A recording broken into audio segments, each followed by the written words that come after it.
Thor is officially the Marvel hero with the most solo films. Iron Man has three. Captain America has three. Now, with Thor Love and Thunder, he now has four, which makes him the winner on this. Until um, they get the next Captain America with Sam Wilson. Tonight, a friend and I got advance tickets to see Thor Love and Thunder at the local AMC. We saw it on IMAX. It it wasn't filmed in IMAX, so I don't know if that makes a difference. I just know it was my first IMAX, and my friend was like, "Oh, that doesn't really count because this wasn't filmed in IMAX. If it was filmed in IMAX and you watched it on IMAX, you'd get the full experience." And I was like, "I don't know the difference. I just know it was a huge screen. I've never seen a screen that huge." We were like on the sixth row, and I was like, I feel like I'm sitting underneath a TV looking up, and I had to like actually turn my head to see the other side of the screen. At first, I didn't like it when it was showing the like there were commercials at the beginning. There were like two commercials, and something I didn't know about IMAX. There aren't any trailers.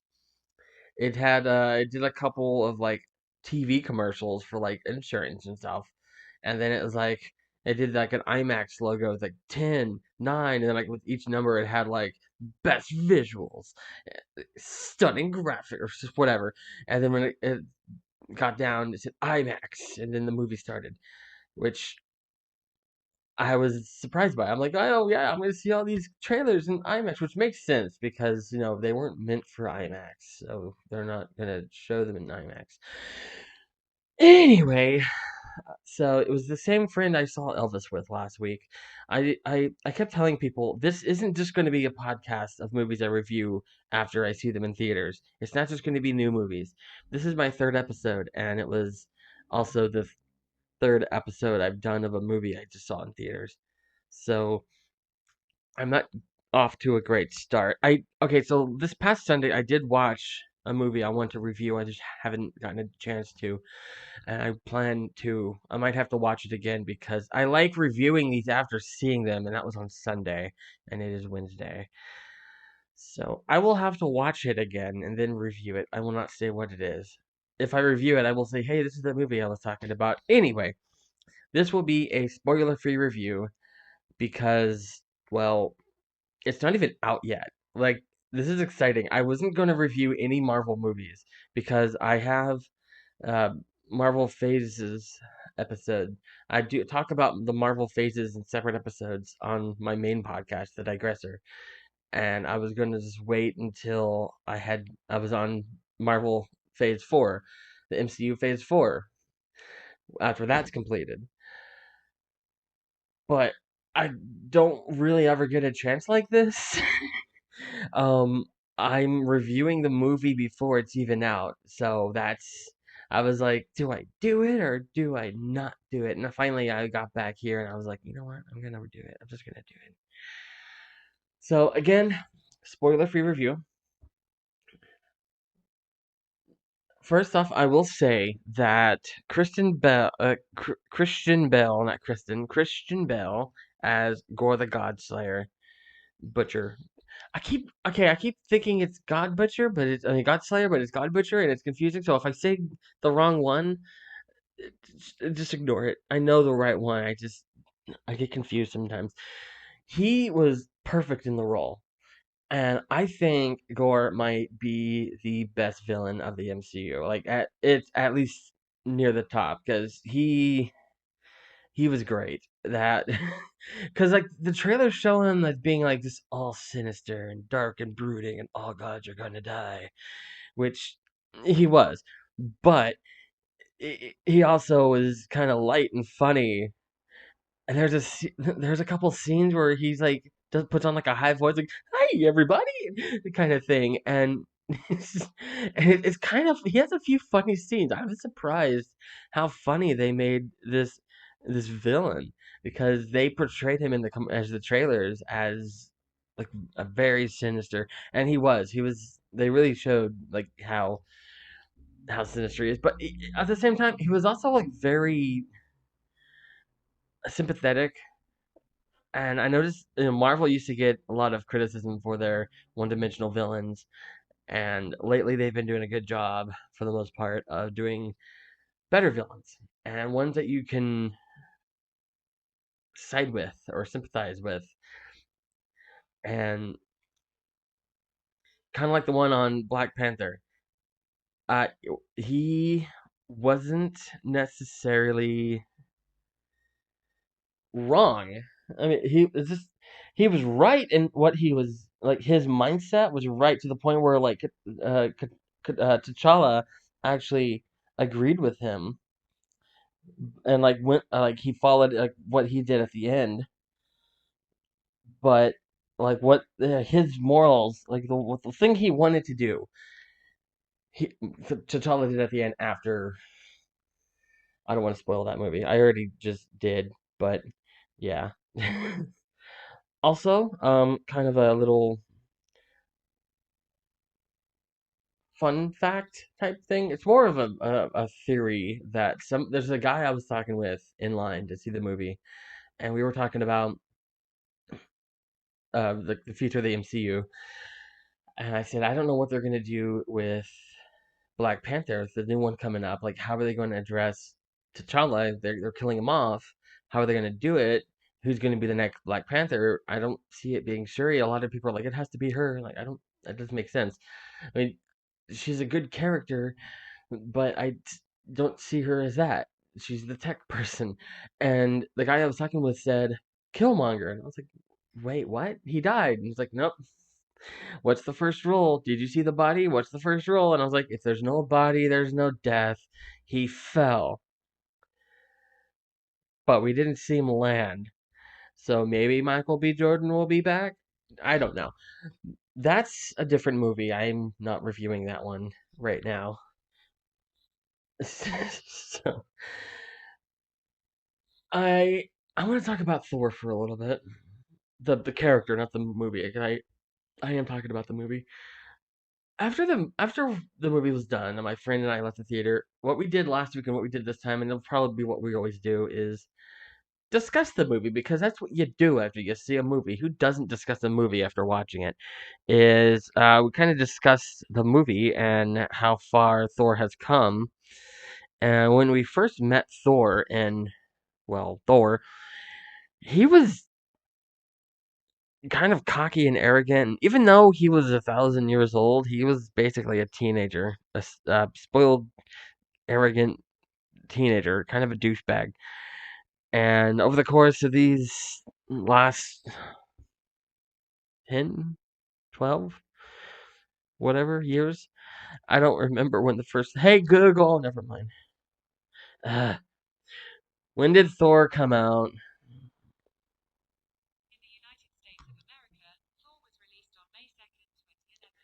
Okay, I had my volume turned down because it just came from the theater. But she said May. I can't see because it's covered. 2011. So it was 12, 10, 11. Crap. What year is it? Hey Google, how long ago was that? Okay then. Anyway, what was I talking? Oh yeah, Thor started out being cocky and arrogant and not likable, and he wasn't worthy to hold Mjolnir, blah blah. I can't ever pronounce it right. Mjolnir, Mjolnir, Mjolnir. Anyway, he wasn't worthy to hold the hammer,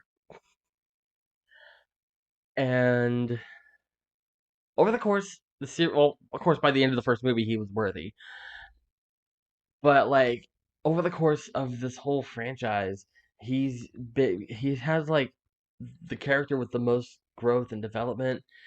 He, he's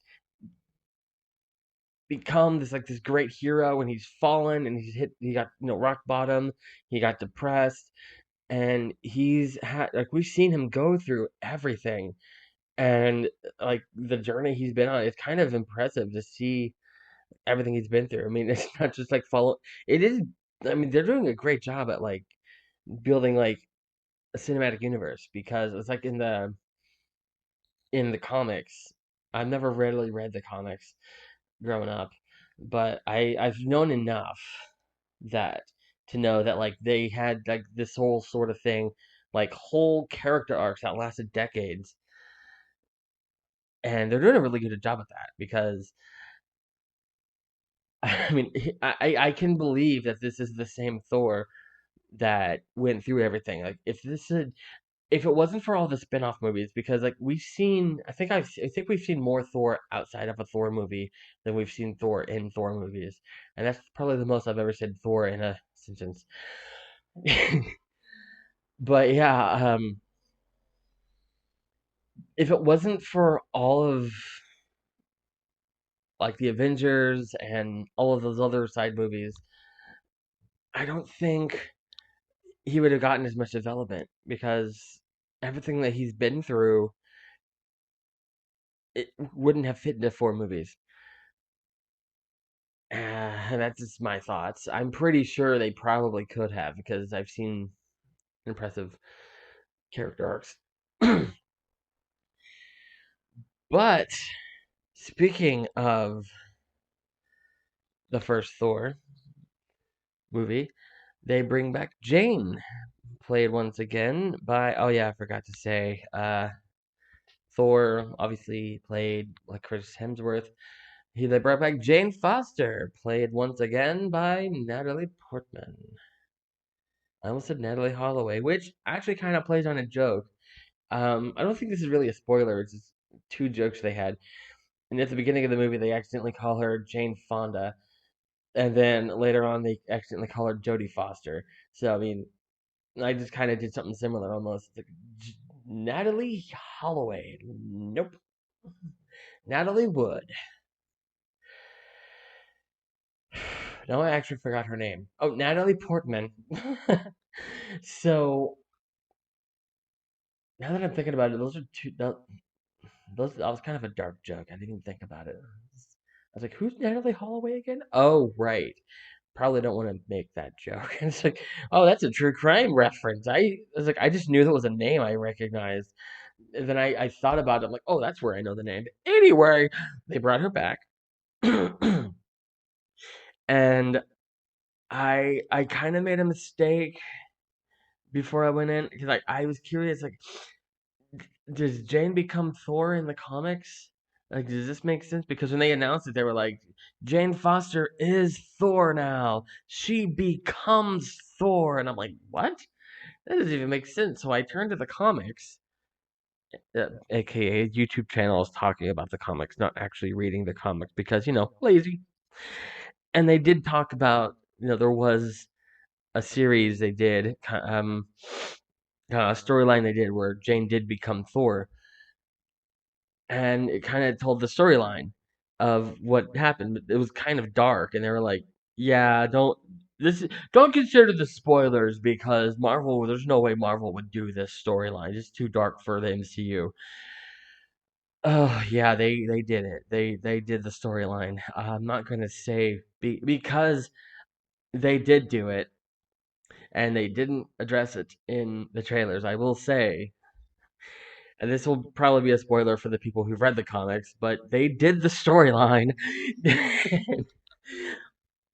And yeah, when you're first introduced to Jane in this movie, you immediately realize they are doing the storyline. And there was I have no idea who the guy that was sitting on the other side. I mean, my friend was sitting on my right, and this total stranger was sitting on my left, and he was obviously a huge nerd too, but I think he was more of a comic nerd.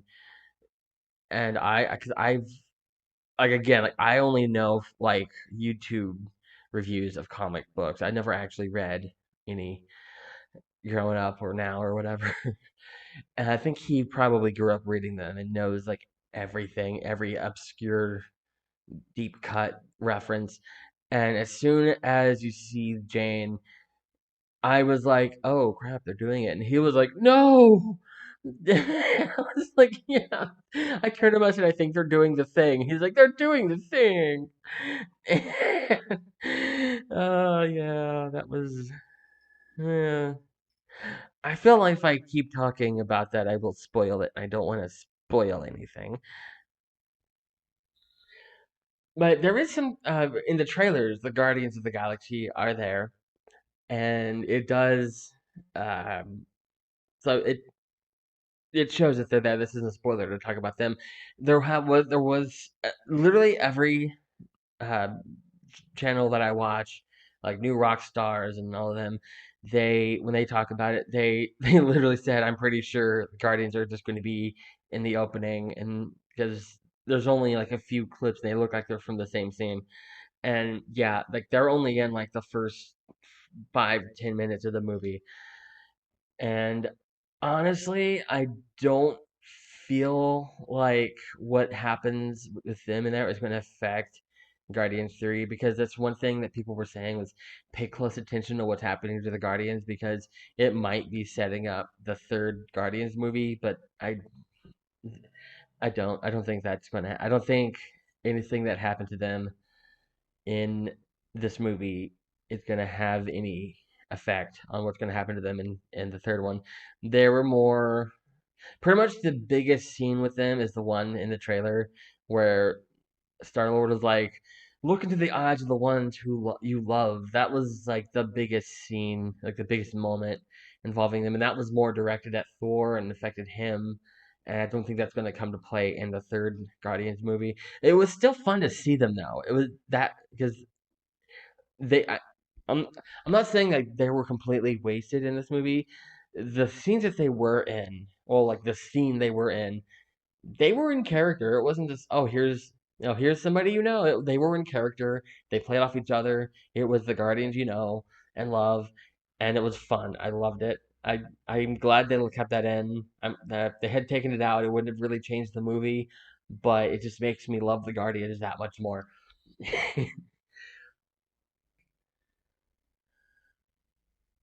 I'm trying to think of anything else I can talk about that wouldn't be spoiling it because like I want to talk about other stuff, but I'm trying not to spoil anything.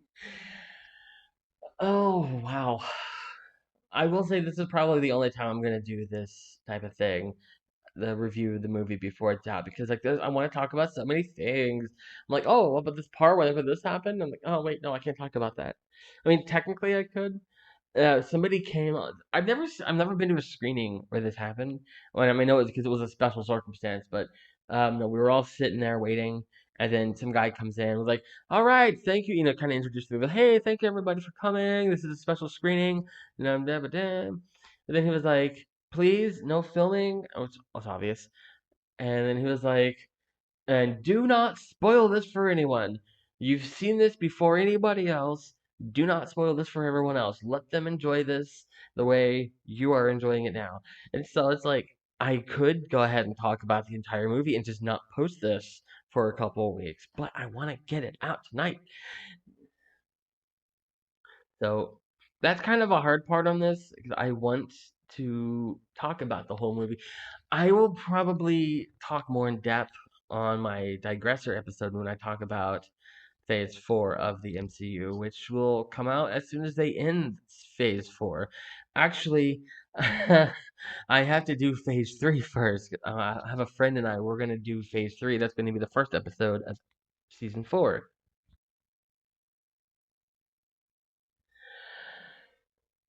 For now, I'm probably this is currently my shortest review because I don't want to spoil anything. I didn't want to spoil anything in the first episode.